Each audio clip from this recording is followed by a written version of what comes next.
armor of God, it's really hard to wear all that armor when you're sitting down. Yeah. When you're just kind of just watching things from a side. You are meant to be in a posture of activity and a posture where you are alert and aware. And I'm telling you right now, it says in Ecclesiastes, there's a season for everything.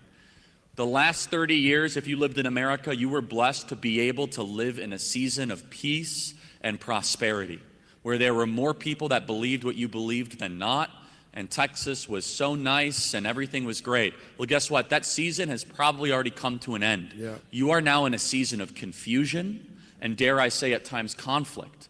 And the question is, will those of us that have light, thanks to Jesus Christ, be willing to contest for his purpose against what I consider to be very evil forces that have propped themselves up in our country? Absolutely. So with that said, let's go back to the founders for a minute. And I want you, as you talk about that, just whatever's on your heart, I want you to explain, because I'm just telling you, I think most people do not understand that America is not a democracy.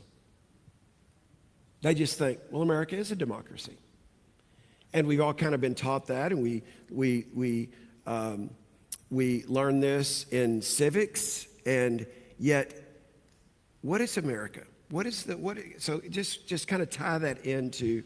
Yeah, well, first, America's a miracle, and that's a really important thing to recognize. America's a miracle. I love that. It's a miracle that we're able to. A miracle. That's what I'm. We are a miracle. It's a 5,000-year leap that happened in a relatively short period of time. We are a constitutional republic, which is completely different than a democracy. Now, we have democratic means of electing officials. We have consent to the governed. We do have representative government. But a democracy, as known in the French sense or the Spanish sense, would be that you could take an up or down vote and rights can go away. A constitutional republic recognizes God-granted rights, and just because more people than not want to take them away does not mean they disappear. A constitutional republic is deliberate. It is intentional. And it also, a constitutional republic makes moral claims. A constitutional republic understands that, for example, urban populations can be prone to madness with a spice of insanity, as James Madison said. What beautiful writers these men were, right? Prone to madness with a spice of insanity. Go read your Madison, everybody. It will make your life better. A good Christian man, too. And they understood that there must be this tension between states, between demographics, the farmers and the rural, and the farmers and the city and the urban.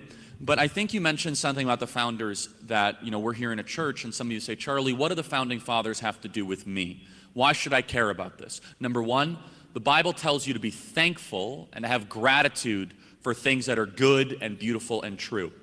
It says in Philippians 4:8, before the verse that, we said that through Christ all things, I can do all things. I can do all things through Christ who strengthens me. Philippians 4:8, which is a less commonly quoted verse, which I'm paraphrasing here, says, whatever is good, whatever is true, whatever is beautiful, whatever is good, ponder and dwell on those things. America is those things, everybody. America we should have gratitude for a couple different reasons. Number one, 55 out of 56 of the signers of the Declaration of Independence were Bible-believing, regular church-attending Christians. There was only one odd man out that we have not been able to get evidence of. A secular professor from, I think, Harvard or Yale did a study of all the private writings of the Founding Fathers. And he found that more than any other piece of literature, by a tenfold margin, the Bible was quoted more than any other piece of inspiration for why this form of government was formed and how and why we were able to push back against the British. Now, some people they say, Charlie, the Founding Fathers, they were such terrible people. They did not understand human rights like I do. Now, look, that is partially true. I think the founders were actually a lot more heroic than we give them credit for on the issue of slavery. For example, I'll give you 3 points on this. Number one, what does it mean to have human equality? Well, one thing we all have in common is we are all born into a world we did not create. That's really humbling when you think about it. We all entered into a world not of our own making. Every single founding father entered into a world where slavery was the norm, the despicable, evil practice of slavery. Now, as a side note, before we get on our kind of moral high horse, there's more slaves today in the world than there were back then. In Africa, the southern border, and the Central America, disgustingly and evil. But we have not eradicated it. We have in this country, but we've not eradicated it worldwide. Which is one of the things that makes America the greatest country in the world. And it was not founded just on slavery and a thought process of let's, in other words, if you listen to today's narrative, you would think America is all about slavery. Go ahead. So, Yeah. but, and it was actually the opposite of it. Not one founding father wrote in defense of slavery. In fact, in the Constitution, there was a moratorium disallowing the importation of slaves into America 20 years after ratification. After the first ever anti-slavery convention ever held in the history of the world was in Philadelphia in 1775, chaired by Benjamin Franklin. After the Declaration of Independence was signed and it was put to King George, Vermont independently abolished slavery in 1777. 9 out of 13 states, by the time that ratification came in 1787, had already independently abolished slavery. Slavery was on the way out. In fact, George Washington wrestled in his private journals. It was not a question of if they were going to get rid of slavery, it was how are we going to get rid of this? Remember, human equality, we all entered a world we did not create. And the mark they left on the world was that slavery was on the way out by the time that they were on the way out of this earth. That's an amazing contribution in a to short amount humanity of time. in a very short amount of time. And now, some of us might say, that's not enough for me. In fact, I recently had a debate with somebody where he said, I will judge the founders because I'm a better person than them because I'm more enlightened. What does the Bible have to say about that? This is the second point. In Genesis, it goes through the story of Noah. Now, every word in the Bible matters. We all agree with that. But especially every word in the first 11 books of Genesis really matter. We know the first 11 books of Genesis to be as the creation story, the creation of man. And in Jewish culture, many Jews hundreds of years ago were required to memorize not just the entire Torah, but especially the first 11 chapters of Genesis. So what am I getting at? We get to the story of Noah. Now, you could all look this up in your Bibles, and it says, not that Noah was a righteous man. It says that Noah was a righteous man amongst the other people in his generation. Now, that's a really interesting thing to say. Maybe because if you compared Noah to Elijah, Noah was actually not that great of a guy.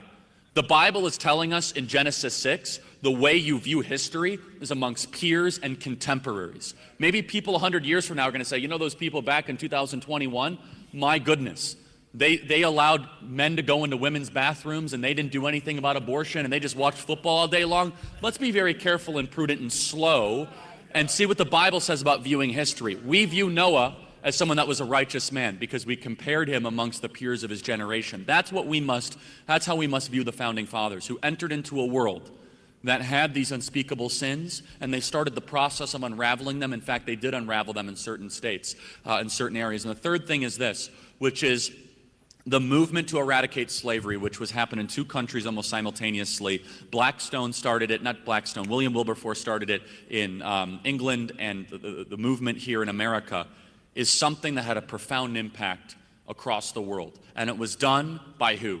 Churches and Christians. What we now know, and I'm not trying to get overly political, this is a fact, what we now know is the Republican Party started as a one-issue party to eradicate slavery in America. And it started in Ripon, Wisconsin. So this idea of human equality is so profound, and it's so within our system of government here in America. And we should look back, we say, wow, that right there is standing up against evil and contesting for good. And that's what we as Christians are called to do. It's awesome. Awesome.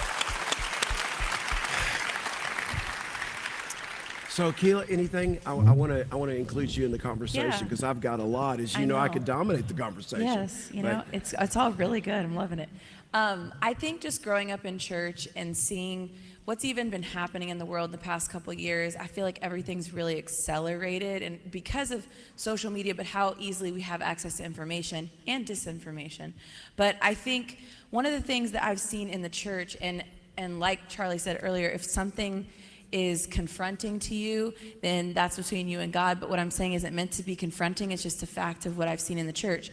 I think so often in the church we can think, well, we're meant to love people, so I'm not going to say anything about that. I'm not going to get involved in that argument. I'm not going to get involved in my school board, or I'm not going to comment on this, or I'm not even going to vote, because God's got it, God knows what he's doing with the world. But I just look at people in the Bible like Esther, and I want to remind you that for such a time as this in 2021, you are in America on this earth for a purpose.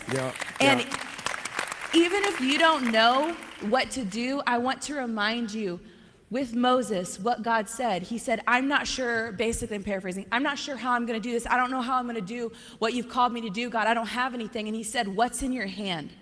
I want to ask you that question today. What is in your hand? Because all of us have influence somewhere. All of us have a voice. All of us have actions that we can take.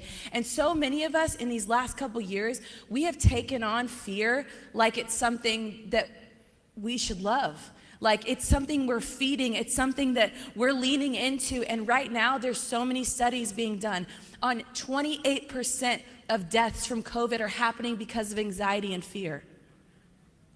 Like that's crazy. They're literally coming out with studies saying that. So I want to encourage you not to hold on to fear, not to hold on to what you think is happening that's truth, because Charlie already said it.